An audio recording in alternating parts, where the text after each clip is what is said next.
جو عقل مند جاہلوں سے لڑے وہ عزت کی توقع نہ رکھے۔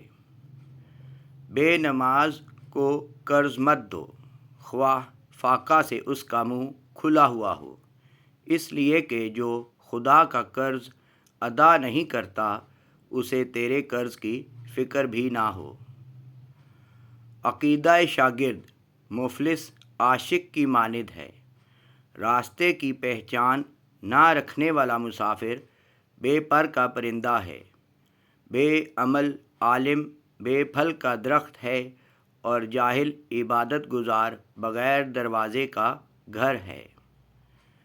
شاہی خلعت اگرچہ قیمتی ہے لیکن اپنا پرانا لباس اس سے زیادہ باعزت ہے، اور بڑوں کا دسترخوان اگرچہ لذیذ ہے مگر اپنی جھولی کے ٹکڑے اس سے زیادہ مزیدار ہیں۔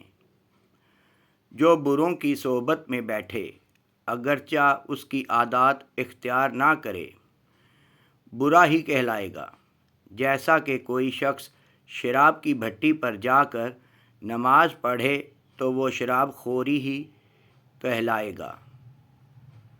سونا کان سے کان کنی کے بعد نکلتا ہے، اور بخیل کے ہاتھ سے جان کنی کے بعد۔ بادشاہوں کو وہی شخص نصیحت کر سکتا ہے جس کو نہ سر کا خوف ہو نہ زر کی تمنا۔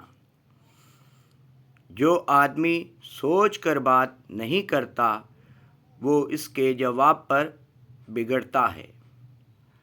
حق شناس کتا ناشکر آدمی سے بہتر ہے۔ دو باتیں خلاف عقل ہیں، بولنے کے وقت چپ رہنا اور چپ رہنے کے وقت بولنا۔